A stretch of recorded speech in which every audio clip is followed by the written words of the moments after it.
ಮಂಜೂರು ಮಾಡಿ ಬೇಕೇ ಬೇಕು ಬೇಕೇ ಬೇಕು.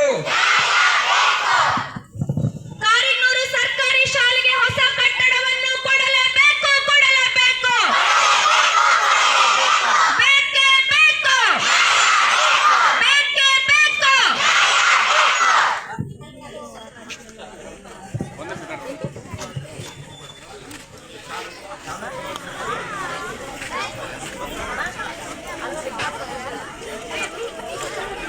ಅವರು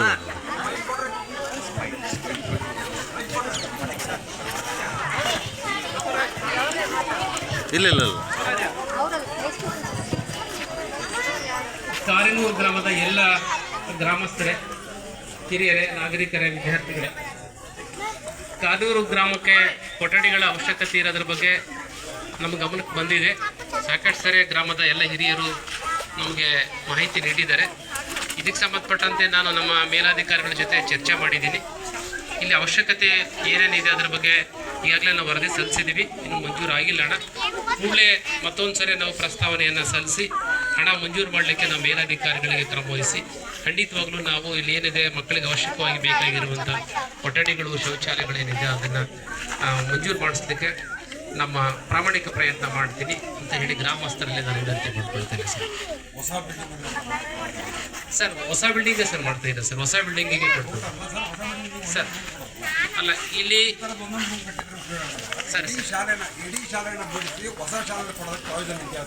ಸರ್ ಪ್ರಾವಿಷನ್ ಇದೆ ಸರ್. ಈಗ ಇಲ್ಲಿ ಕೊಠಡಿ ಹೇಳ್ತೀನಿ, ನನ್ನ ಮಗ ಈಗ 1ನೇ ಕ್ಲಾಸಿಗೆ ಸೇರಿದ್ದಾನೆ. LKG ಇಲ್ಲೇ ಮುಗಿಸಿದ್ದು. 1ನೇ ಕ್ಲಾಸ್ ಇಲ್ಲೇ ಸೇರಿಸಿ. ಯಾಕಂದ್ರೆ ಟೀಚಿಂಗ್ ಚೆನ್ನಾಗಿದೆ. ದುಡ್ಡು ವೇಸ್ಟ್ ಮಾಡೋದು ಅಂತಂದು ದುಡ್ಡು ವೇಸ್ಟ್ ಆಗೋದು ಒಂಥರ ಆದರೆ ಇಲ್ಲಿ ಕಳಿಸ್ತಿದ್ದಲ್ಲ ನಿನ್ನೆ ಒಂದು ಅರ್ಧ ಗಂಟೆ ಮುಂಚೆನೇ ಕೊಟ್ಟಿದ್ದಾರೆ ಕ್ಲಾಸ್ನ. ಯಾಕಂದ್ರೆ ಮಳೆ ಜೋರಿತ್ತು. ಎಲ್ಲಿ ಏನಾಗುತ್ತೋ ಅನ್ನೋ ಟೀಚರ್ಗೂ ಭಯ, ನನಗೂ ಭಯ. ಮಕ್ಕಳು ಸ್ಕೂಲ್ಗೆ ಹೋಗಿದ್ದಾರೆ. ಅಲ್ಲಿ ಪರಿಸ್ಥಿತಿ ನೋಡಿದ್ರೆ ಗೋಡೆಗಳೆಲ್ಲ ಕುಸಿಯೋ ಲೆವೆಲ್ಗೆ ಇದಾವೆ. ನಾವು ಇಬ್ಬಿಬ್ರು ಮಕ್ಕಳು ಇಟ್ಕೊಂಡಿರ್ತೀವಿ. ಅದರಲ್ಲಿ ಏನಾದ್ರು ಅನಾಹುತ ಆದರೆ ಯಾರು ಜವಾಬ್ದಾರಿ ತಗೊಳ್ತಾರೆ? ಹಂಗಾಗಿ ನಮಗೆ ಅತಿ ವೇಗವಾಗಿ ನೀವು ಈಗ ಶಾಲಾ ಕಟ್ಟಡನ ಮಾಡಿಸ್ಕೊಡ್ಲೇಬೇಕು ಅಂತ ನಿಮ್ಮಲ್ಲಿ ಮನವಿ ಮಾಡ್ತಿದ್ದೀವಿ. ಇದು ನಮ್ಮ ಎಲ್ಲ ಊರಿನ ಜವಾಬ್ದಾರಿ ಅಂತ ನಾವು ತಿಳ್ಕೊಂಡಿದ್ದೀವಿ ಸರ್. ನೀವು ಆದಷ್ಟು ಬೇಗ ನಮಗೆ ಈ ಸ್ಕೂಲ್ನ ನಿರ್ಮಾಣ ಮಾಡಿಕೊಡ್ಲೇಬೇಕು ಅಂತ ತಮ್ಮಲ್ಲಿ ಮನವಿ ಮಾಡ್ತಿದ್ದೀವಿ. ನೀವು ಯಾವುದೇ ರೀತಿ ಇದನ್ನು ಮಾಡ್ಕೊಂಡೇ ರೀತಿ ನಮಗೆ ಅತಿ ವೇಗವಾಗಿ ನಮಗೆ ಶಾಲೆನ ಮುಗಿಸ್ಕೊಟ್ರೆ ಇನ್ನು ಈ ಶಾಲೆ ಅಭಿವೃದ್ಧಿ ಆಗುತ್ತೆ. ಇನ್ನೂ ಪೇರೆಂಟ್ಸ್ಗಳು ತಮ್ಮ ಮಕ್ಕಳನ್ನ ಗೌರ್ಮೆಂಟ್ ಶಾಲೆಗೆ ತಂದು ಸೇರಿಸ್ತಾರೆ. ಈ ಶಾಲೆ ಪರಿಸ್ಥಿತಿ ನೋಡಿ ಇನ್ನು ಬೇರೆ ಪೇರೆಂಟ್ಸ್ಗಳು ಭಯ ಪಡ್ತಾರೆ. ನಮ್ಮ ಮಕ್ಕಳನ್ನ ಅಲ್ಲಿ ಸೇರ್ಸೋದು ಹೆಂಗಪ್ಪ ಅಂತ ಯೋಚನೆ ಮಾಡ್ತಾರೆ ಸರ್. ಯಾಕೆಂದ್ರೆ ಈಗಿನ ಎಜುಕೇಶನ್ ನೋಡಿದ್ರೆ ಎಷ್ಟು ಫಾಸ್ಟ್ ಇದೆ. ಈ ಟೆಕ್ನಾಲಜಿನೂ ಕೂಡ ತುಂಬ ಫಾಸ್ಟ್ ಇದೆ. ಹಂಗಾಗಿ ನಿಮ್ಮಲ್ಲಿ ಮನವಿ ದಯವಿಟ್ಟು ಮಾಡ್ತಾ ಇದ್ದೀವಿ. ಇನ್ನು ನಮ್ಮ ಸರ್ಕಾರಿ ಶಾಲೆಗಳು ಉಳಿಬೇಕು ಅಂದರೆ ಈ ಥರ ನೀವು ಬೇಗವಾಗಿ ನಮಗೆ ಕಟ್ಟಡ ನಿರ್ಮಾಣ ಮಾಡಿಕೊಡ್ಲೇಬೇಕು ಅಂತ ತಮ್ಮಲ್ಲಿ ಮನವಿ ಮಾಡ್ತಿದ್ದೀವಿ ಸರ್. ಧನ್ಯವಾದ. ನಾವು ಯಾವ ಹೆಂಡತಿ ಸರ್ ಅದು ಅಲ್ಲ ಸರ್ ಹೇಳೋದು ಯಾವ ಹೆಂಡಲ್ಲಿ ಪ್ರಾವಿಷನ್ ಇದೆ ಅಂತ ಹೇಳಿದ್ರೆ ನಾವು ಅದನ್ನ ನಂಬೋದು. ಸುಮ್ಮನೆ ಪ್ರಾವಿಷನ್ ಇದೆ ಅಂತ ಹೇಳಿದ್ರೆ ನಾವು ಸರ್ ಹೇಗಂತಲ್ಲ, ತುರ್ತು ಪರಿಸ್ಥಿತಿ ಏನು ಇದಾವೆ, ಬಹಳ ಅನಾನುಕೂಲಸ್ಥ ಪರಿಸ್ಥಿತಿ ಇದೆ. ಮಕ್ಕಳು ಕೂಡ ಕೂಡ್ತಕ್ಕಂಥದ್ದು ಕೂಡ ಕಷ್ಟಕರ ಪರಿಸ್ಥಿತಿ. CS ಹತ್ರ ಈಗ ಹೋಗಿ ಸರ್, CS ಹತ್ರ ಹೋಗಿ ಈಗ ನಾನು ಬೈಕು ಸರ್ಕಾರ ಎಲ್ಲ ನೀಡುತ್ತೆ.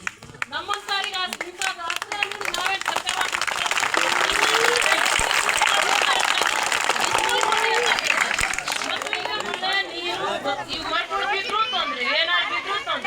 ಬರ್ಬೇಕು, ಕೂಲಿ ಬಿಡ್ಬೇಕು, ಸ್ಟ್ರೈಕ್ ಮಾಡ್ಬೇಕು. ನಾವೇ ಮಾಡ್ತೀವಿ ಸ್ಟ್ರೈಕ್. ಗಂಜಿ ಕುಡ್ದಾದ್ರೂ ಮಾಡ್ತೀವಿ. ನೀವು ಸುಧಾರಿಸ್ಕೊಳ್ಳೋದು ನೋಡಿ. ಫಸ್ಟ್ ಹೆಣ್ಮಕ್ಳು ದೊಂಗೆ ಎದ್ದಿದ್ರೆ ಸರಿಯಾಗಲ್ಲ. ಇದಿಷ್ಟ್ರಾಗ ಇದು ಮಾಡ್ಕೊಂಡು ನೀವು ಶಾಲೆ ಕಟ್ಕೊಡ್ಬೇಕು. ಇವತ್ತು 2 ವರ್ಷದ್ದು ಕೊಟ್ಟಿದ್ದೇವೆ ಅರ್ಜಿ. ನೀವು ಇವತ್ತು ಬಂದು ಹೇಳಿದೀವಿ, ಕಮಿಷನರಿಗೆ ಹೇಳಿದೀವಿ ಅಂತ ಅಂದ್ರೆ ಅದೇನ ಲಾಲಿಪಾಪು ಕೊಡ್ಸೋದ? ಹೇಳಿ ನಾನು ಇಷ್ಟು ಮಾತು ಮುಗಿಸ್ತೀನಿ. ಧನ್ಯವಾದಗಳು. ನಾವು ಯಾವ ಹೆಂಡತಿ ಸರ್ ಅದು ಅಲ್ಲ ಸರ್ ಹೇಳೋದು ಯಾವ ಹೆಂಡಲ್ಲಿ ಪ್ರಾವಿಷನ್ ಇದೆ ಅಂತ ಹೇಳಿದ್ರೆ ನಾವು ಅದನ್ನ ನಂಬೋದು. ಸುಮ್ಮನೆ ಪ್ರಾವಿಷನ್ ಇದೆ ಅಂತ ಹೇಳಿದ್ರೆ ನಾವು ಸರ್ ಹೇಗಂತಲ್ಲ, ತುರ್ತು ಪರಿಸ್ಥಿತಿ ಏನು ಇದಾವೆ, ಬಹಳ ಅನಾನುಕೂಲಸ್ಥ ಪರಿಸ್ಥಿತಿ ಇದೆ. ಮಕ್ಕಳು ಕೂಡ ಕೂಡ್ತಕ್ಕಂಥದ್ದು ಕೂಡ ಕಷ್ಟಕರ ಪರಿಸ್ಥಿತಿ.